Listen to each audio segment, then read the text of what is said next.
கண்டிப்பாக மாலத்தி கொலையில் வந்துட்டு அறிவுக்கு சம்மந்தமே கிடையாது. அந்த வைஜெயந்தி தான் வந்துட்டு ஆள் வச்சு பண்ணியிருக்காங்க. எனக்கு அது மட்டும் நல்லா தெரியுது அப்படின்ற மாதிரி சொல்லிகிட்ருக்குறாங்க ஒரு பக்கம். ஆனால் மாலத்தியும் தப்பு சொல்லிட முடியாது. மாலத்தியும் நல்ல பொண்ணு தான்.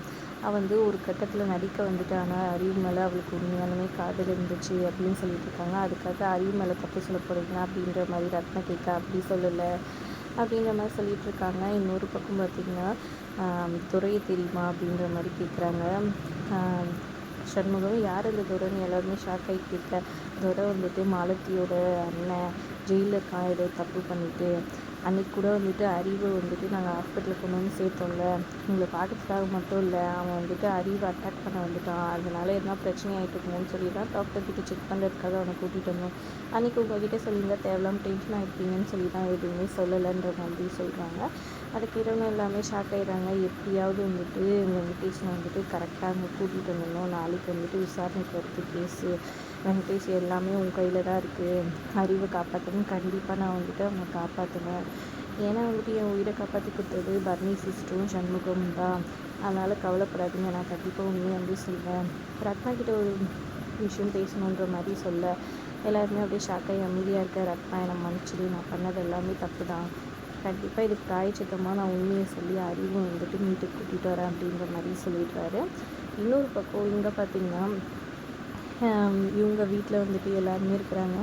அப்போது பாக்கியத்துக்கு வந்துட்டு அவங்க அண்ணன், அதாவது வைகுண்டம் வந்துட்டு பதனி பிடிக்கும்னு சொல்லிட்டு வாங்கிட்டு வந்திருக்காரு.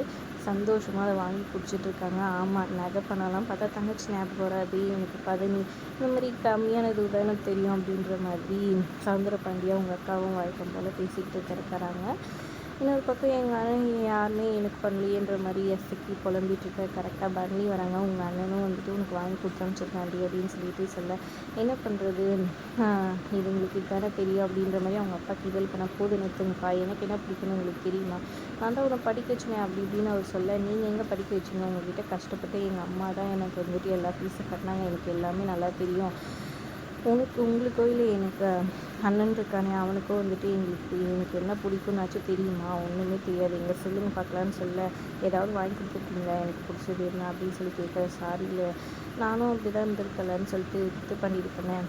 அப்போ இருந்தது ஓகே, இப்போ நீ மாறிட்டல, இப்போ எவ்வளோ இது பண்ணிட்டேன், எல்லாரையும் புரிஞ்சுக்கோ அவ்வளோதான் அப்படின்ற மாதிரி சொல்லியிருக்காங்க. அப்புறம் சந்தோஷமாக கேட்க, அப்புறம் சிவபாலினியும் கூப்பிட்டு கொடுக்குறாங்க. அது சந்தோஷமாக எல்லாம் குடிச்சிட்ருக்காங்க. அதுக்கப்புறம் இங்கே பார்த்திங்கன்னா வக்கீலை போய் பார்க்குறாங்க சண்முகம் எல்லாரும். அறிவு ரொம்ப நல்லதான், அவனை போய் கொலை பண்ணதான் சொல்கிறாங்க, அவனை எப்படியாவது இது பண்ணப்பா, ஆனால் அவனுக்கு அகேன்ஸ்டாக தான் எல்லா சாட்சியுமே இருக்குது. நீங்கள் சொல்கிற அந்த சாட்சியை கூட்டிகிட்டு கோர்ட்டுக்கு வந்து அவன் உண்மையை சொன்னால் மட்டும்தான் அறிவு காப்பாற்றுறதுக்கான வழி, இல்லைன்னா வேறு வழியே கிடையாது அப்படின்ற மாதிரி சொல்லிட்டு இருக்காங்க. என்னடா பண்ணுறதுன்ற மாதிரி எல்லோரும் ஒரு பக்கம் டென்ஷனாகவே இருக்கிறாங்க. எப்படியாவது காப்பாற்றி கொடுங்க, ஆனால் வெங்கடேஷ்னை நான் எப்படியாவது கூட்டிகிட்டு வரேன்னு சொல்கிறாங்க. அப்புறம் வீட்டில் வச்சு பிளான் பண்ணுறாங்க, வெங்கடேஷ்னை எப்படி கூட்டின்னு வரலாம், என்ன பண்ணலாம், ஏது பண்ணலான்னு சொல்லிட்டு பிளானிங்கை போட்டுட்ருக்காங்க. அப்போ கரெக்டாக வந்துட்டு எல்லோரும் ஒரு பிளானை போட்டுட்டு இருக்கும்போது அவங்க தடுக்கிறதுக்காக நிறைய ட்ரை பண்ணுவாங்க அப்படின்ற மாதிரி சொல்லி, ஆமாம் என்கிட்ட ஒரு சூப்பர் ஐடியா இருக்குன்னு சண்முகம் ஒரு ஐடியா கொடுக்குறாரு. இன்னொரு பக்கம் எங்கள் வைஜெயந்தி அந்த வெங்கடேஷனை கண்டுபிடிச்சே ஆகணும், நாளைக்கு வந்து அவன் கோர்ட்டுக்கு வந்துட்டு உண்மையை சொல்லிட்டான், அவ்வளோதான், நம்மளுக்கு தான் பெரிய பிரச்சனையாயிடும், அவன் வரவே கூடாது, அவனை எப்படியாவது பிடிச்சே தீருங்க, அவங்கக்கிட்ட தான் எல்லா ஃபோர்ஸும் இருக்குதுன்னு குருக்கிட்ட வந்துட்டு டென்ஷனாக சொல்லிக்கிட்டு இது பண்ணிகிட்டு இருக்காங்க. அதோட எபிசோட் முடியுது. தேங்க்ஸ் ஃபார் வாட்சிங்.